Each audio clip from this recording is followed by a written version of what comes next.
I'm sure they can give them multiple game suspensions. I'm sure. The referee probably doesn't have to hear it anymore. Yeah, I mean, VAR being implemented, and then with these new rules, I mean, it's supposed to help the game get to a better level. So, yeah, I wouldn't see why not VAR might not even be introduced for things like that.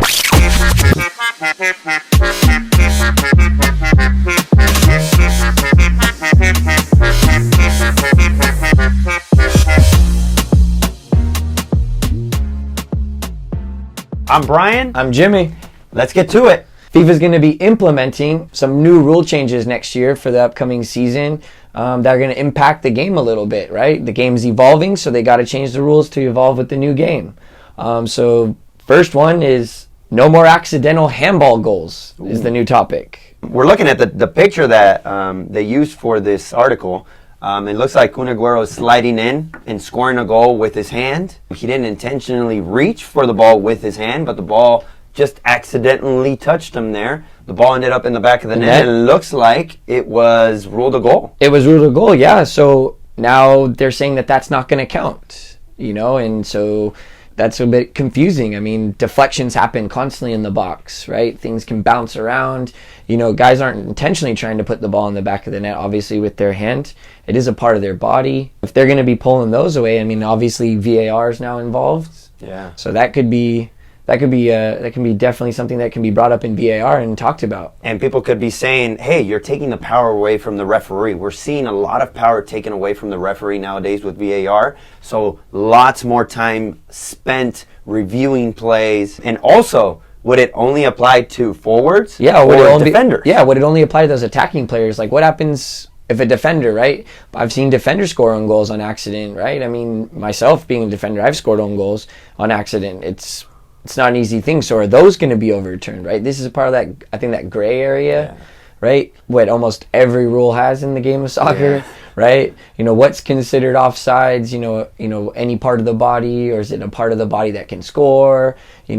Referees determine that type of thing, right? This looks like, it could be a beneficial thing, going forward, right? But it also looks like it can cause a lot of controversy. Of course. And there's always going to be talk in the specific moment. There's people that are going to be unhappy. There's people that are going to want to push for that if it's their team that it looks like is scoring the goal. Exactly, right? You're scoring a goal. You want that. You're like, yes, I want that goal, right? But now they could be taken away with a little bit of discussion with VAR. It could be going.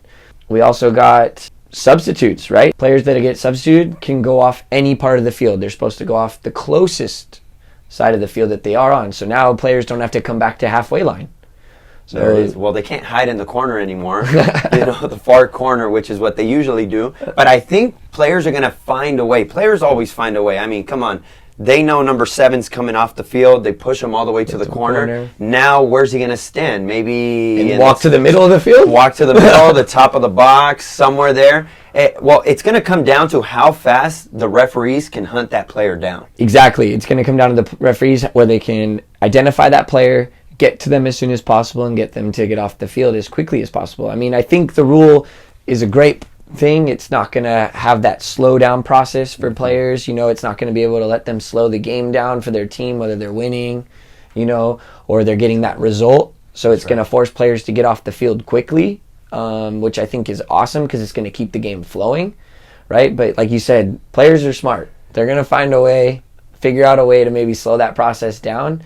But I think the true test is probably going to be see the referees implement it. True. Start forcing players really to do that. To get them off wherever it may be. And I think it might even take some of the players a little bit of time transitioning. It's been this way for so long. You have to go off at the halfway line. So now players can be exiting anywhere they want. And now you're going to see maybe players wanting to exit from the middle of the field. Yeah. So they're going to milk it. They're going to go to the corner like they usually have. The referees are going to push them off. And these guys are going to ignore it and come all the way back. Then you're going to start seeing yellow cards. Definitely. Maybe double yellows turn into reds. And now there's no substitution. Because if you get a double yellow as you're exiting, you're off. Yeah, you're off. No subs come So now the sub can't even come on for you. So hopefully it doesn't get to that extreme, but there will be issues. Rule number 3. Right, this might be a good one for you.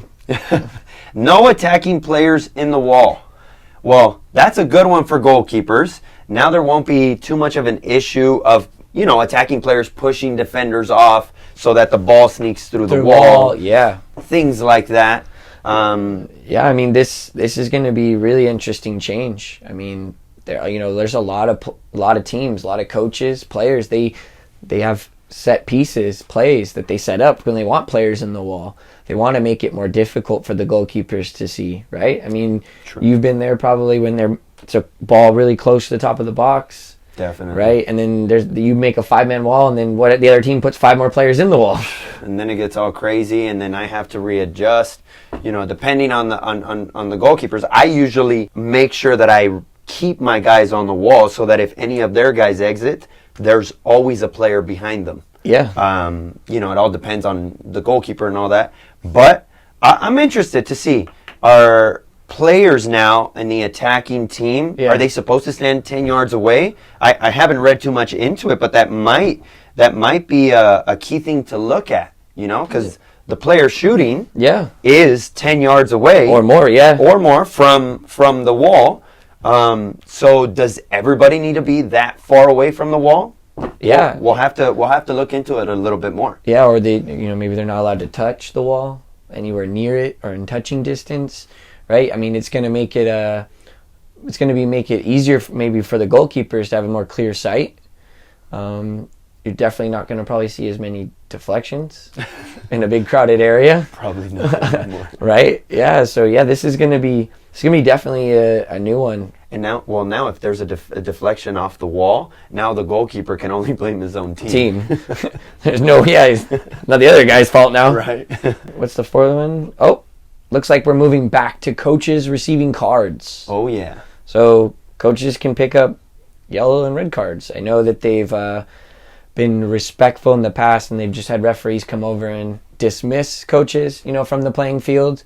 Right, so they have to leave. Yeah, I've been pretty respectful, but it looks like they're now telling coaches, we can start offering up, yellow cards and red cards. I mean, it's even saying that they're even willing to give coaches, based off of receiving cards, they could get suspensions.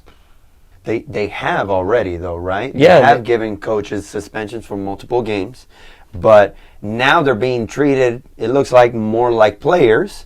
So if you say this and that to the ref, I'll make sure to bleep that out. Then you're probably going to receive multiple games for that. No, definitely. I mean, we all watch high level games. We see the Champions League, right? We can sort of hear lips every once in a while. Even World Cups, coaches get heated. And hey, now if the camera picks it up, hey, I'm sure they can give them multiple game suspensions. I'm sure the referee probably doesn't have to hear it anymore. Yeah, I mean, VAR being implemented, and then with these new rules, I mean, it's supposed to help the game get to a better level. So, I wouldn't see why not VAR might not even be introduced for things like that. But now I think, in whole, VAR continues to take away from, I would say, the fluidity of the game.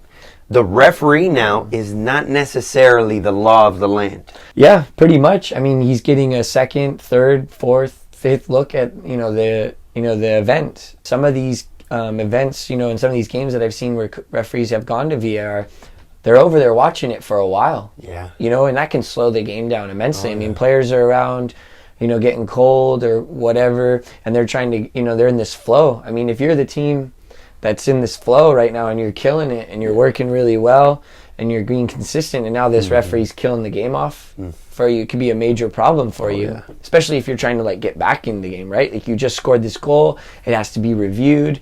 Your team's losing 2-1 and you've got this momentum, and if the referee's taking his time, that's slowing your team's momentum down massively. Oh yeah. Right? So I think, like you said, Brian, I think VAR has its moments, it has its positives, but I think it's starting to slow down the game. Definitely. Well, what do you guys think?